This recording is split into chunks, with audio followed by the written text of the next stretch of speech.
Aye, affidhadheen jira. Gaayis borsiifamaaf akkas goote naan hin jedhina.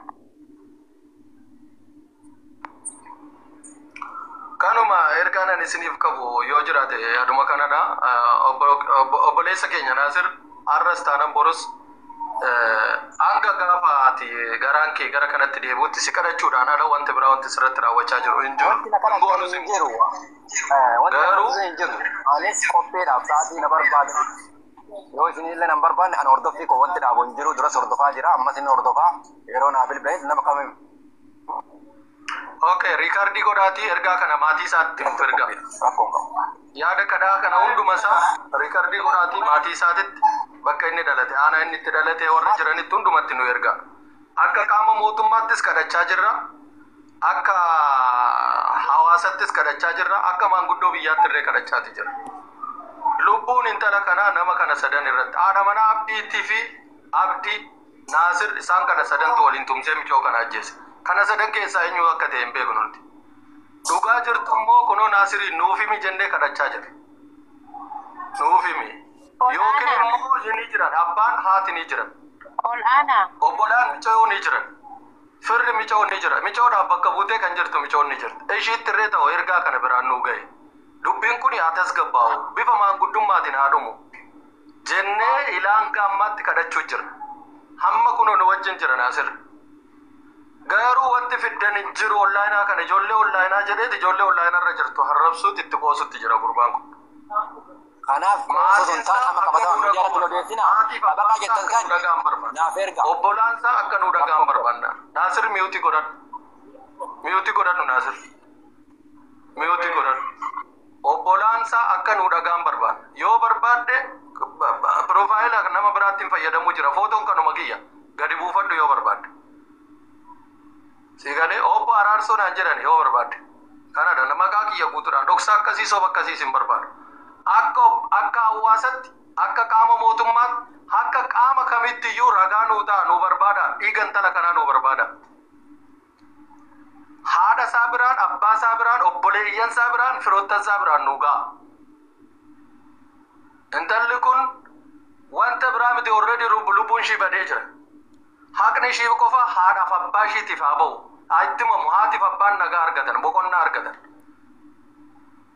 Yoo kanan taane ta'e immoo hawaasni bakka jirtanitti, aanaa jirtanitti dhiigan tala kanaa nu barbaada. Ijoolleen bosona jirtanis nu barbaada dhiigan tala kanaa. Nu barbaada. Inni kan biraa Naasirii fi Abdii, haadha manaa Abdii. Isaan kana gidduudha gara biraa gonkuman barbaadina. Ragaaleen hedduun kana duras dhiyaachaa jiran, har'arree mana kanatti dhiyaachaa jiran, isaanuma kana sadan ibsaa jira. Kanaaf maatii biraan nu ga'a.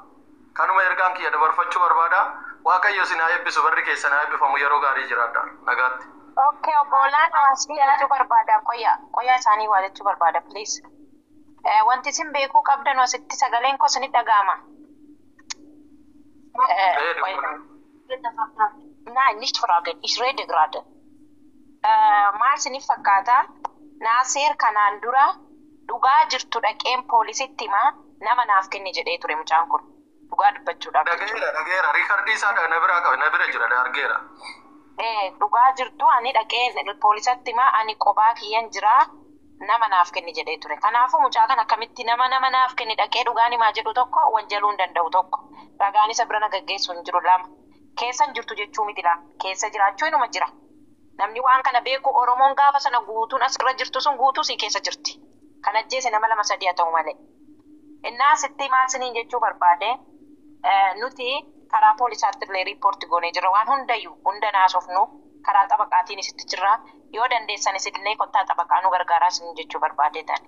Xabaqaadhaaf ijoolleen shamarran biyya arabaa kan dhiirti takka lama nu keessa hin jirre ijoollee biyya duba Awurooppaa kana keessa jirtu Ameerikaa keessa jirtu ijoollee Jarman malee ijoollee arabaatiyyuu 5,000 10,000 nu gargaaraa jirti.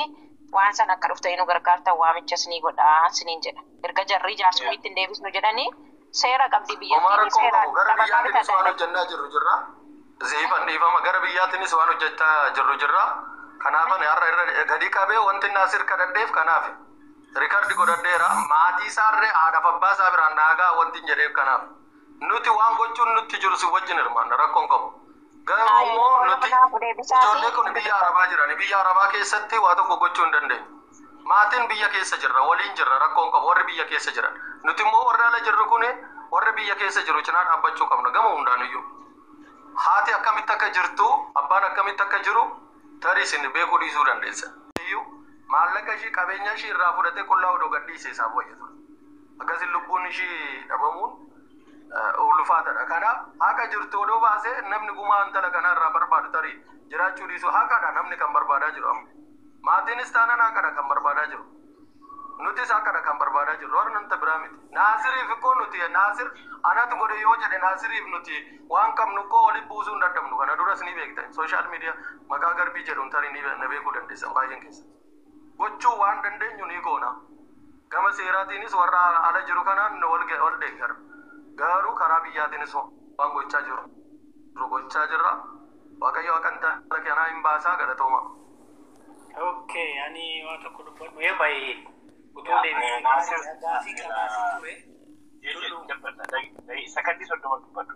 Guyyaa digdamatti wanti ji'a tokko yaalachi fagaateef as dhiyaateef wanti haqni mucaa kanaaf ba'uudha wanti guddaa. Torbee tokkotti maaliif haqni ishii baanee jettee eeguuni kuni adeemsa seeraas nama hubanne natti fakkaatu waa'ee guyyaa lammataa yeroo baay'ee irra deddeebi'ee waa'ee guyyaa digdama jedhu waan dhaga'eef itti fufii jeeti. Okay. Ani otoo inni jiraate gaarii ture yaaba'ee waan gaafii qabu jiraayyuu gaafii cimaa isaa qabaayyuu inni akka seeratitti namni suspected person maal jedhama afaan Oromootiin shakkamaan namni shakkamaani fooloo godhuullee mirga hin qabu namni shakkamaan fulaa seeratti hidhamee taa'uu isarra ture. Dhageettani malee namni shakkamaanii ani fooloo aappii godhuu jira anatu duuka deemuu jira jechuun illee is normaalii miti dhaga'ellee beeku. Tokko kana lammaffaa immoo kanaan dura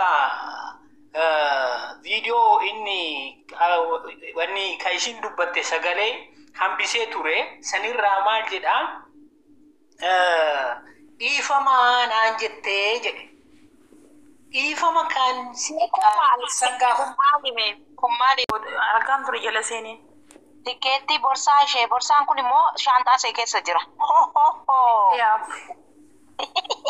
Osuma argaa si baay'ee adda doodii godheera viidiyoo isaa doodii godheeraan. Sootis godheera maqaa isaa wajjin Naasir jedha. Naasir borsaan kun kan eenyuti tikeetti kun kan eenyuti? Amma waa'ee borsaatti miti waa hordofaa jirtani nagaafadha gaafii simbira No. Naasir kan eenyuti borsaan kun borsaa shamarraniiti maaltu eessa fidee poostii jira amma mana jiru beeka borsaa kana. Borsaa kana hin fide amma footoo garuu borsaa kana eessaa fiddeeti? Tikeetti kana eessaa fiddeeti? waa'ee borsaa isa ufanne amma sa'aatiin qabu waa'ee borsaa Naasir eegale okay. Siifaan hin gaafadha gaafii sii qaba. Naasir namni shakkamaan tokko follow up godha jedhee yookiin duuka deema dubbii kana jechuu hin danda'u ture. Namni shakkamaani seera jala ooleeti investigate godhamuu barbaachisa ture. Tokko kana akkamiin atiini namni shakkame tokko akkamiin anatu investigate godhuu jira jettee akkamiin kana wanni jechuu dandeetta. Waan tokko immoo kanaan dura ishiin si bilbilteeti dhiifama si gaafatte. Dhiifama namni yoo si gaafatu balleessaa yookiin immoo wal dhabiisa jira jechaadha. Maaliif dhiifama si gaafatte? Kanan si gaafadha tokko maaliif dhiifama si gaafatte? waan galaa jirtuuf dhiifama na gaafatte galaa jira jettee dhiifama na gaafatte sa kana ammoo dhugaa jirtu isin dhugaan beektanii miti dhugaa jirtu sagalee isin laali kuni laali atiini waan ga'anii haati manaa kiyya yoo galte dhiifama naan jetti biyya yoo galte fulaa tokkoo deemtu dhiifama nama gaafata nama wal dhabeetu dhiifama wal gaafata moo akkamii isin amna warra as keessa jirtan na gaafatte dhiifama maaliif si gaafatte wal dhabdanii turtani wal dhabne nagaa wal hin qabu walin namne.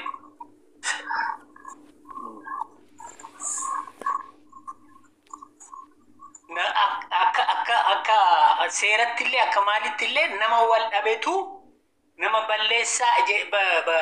balleessetu dhiifama gaafata yookiin immoo humnaanii dhiifama gaafachiisuullee dandeetta ta'a humna ta'a duuban waan jiruun beeknu lammaffaa immoo yeroo amma gaafii dhiifama ati miti. Sorry? Maal jette?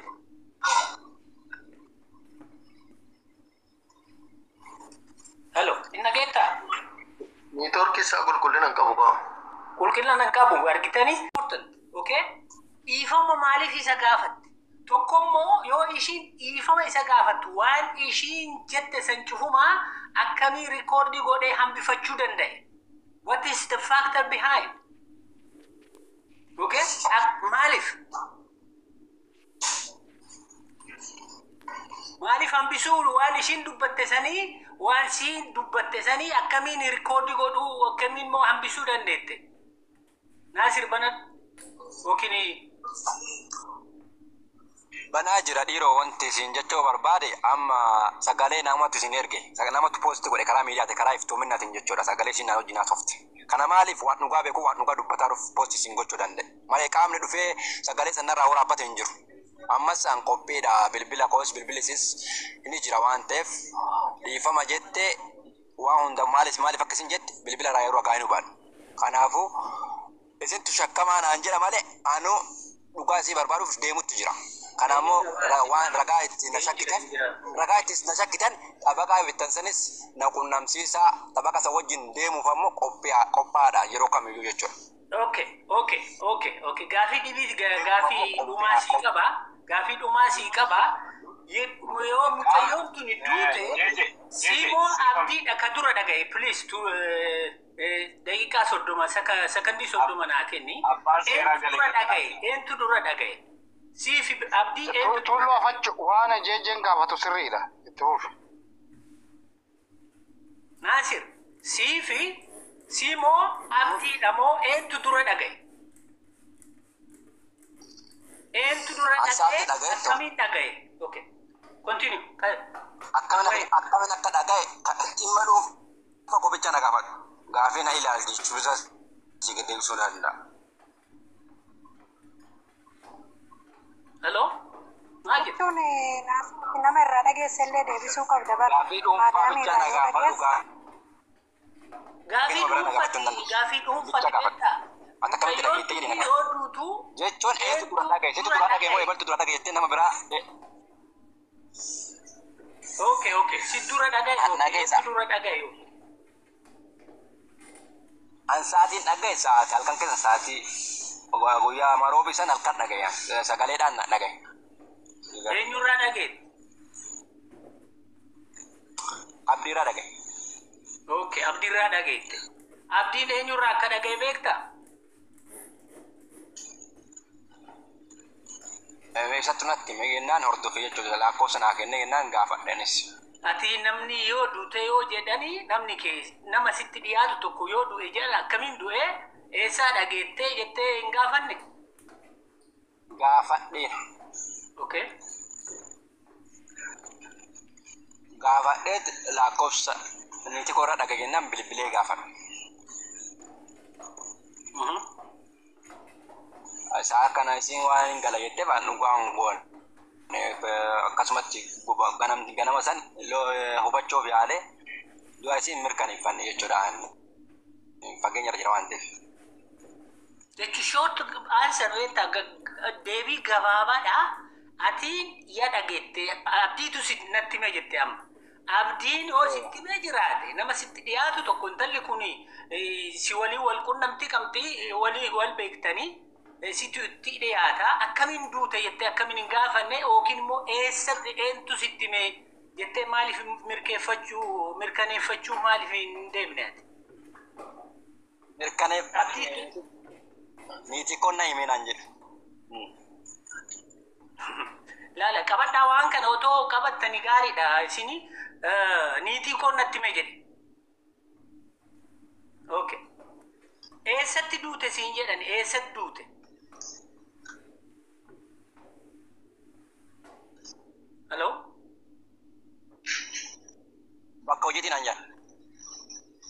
bakka hojiiti siin jedhe. Okay. Eenyutu reeffa ishii fuudhee raawwateeti hospitaala geesse?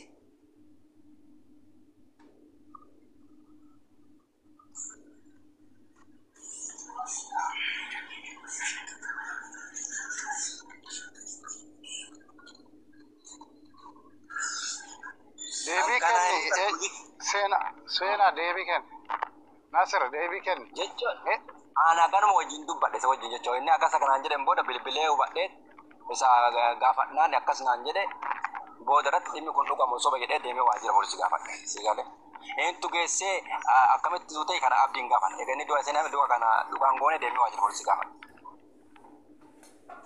Okay.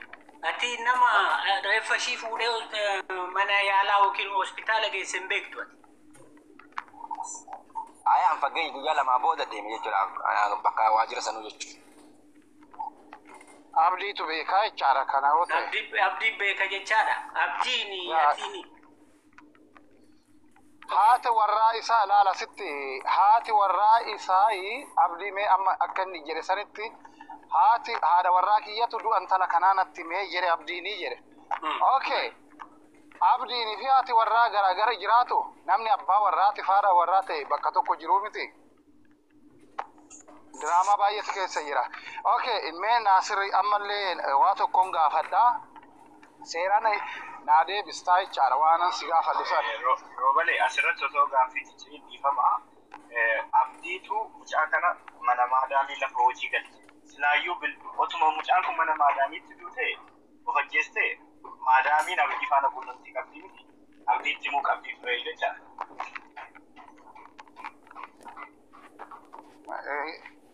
Sani mee itti dhufna tullu suni gaafii bal'aadha waan ta'eef kana durallee eenyu akka hojii galche sagalee sin qabna waan ta'eef isaanuma lamaan turutti mee jechaadha. Abdii waan biraa nutti himaa Naasiritti qabataa Naasir immoo abdiitti qabataa jechaadha. Waan akkasiisani abdi Naasir maal jettaa yeroo baay'ee isin guyyaa 20 asumarraa iyyituu guyyaa 20 asumarraa iyyituu homaaf finnee jette. Okay. Guyyaa 20 asumarraa iyyinaa baadiyyaattan guddadhe ani baadiyyaatti innaan guddadhu kana fira baay'ee qabna mandarri keenya guddaadha jechaadha. Hunduu saroota 5 faa qaba. Yoo xiqqaate saroota 50 ani fira keenyaa san keessa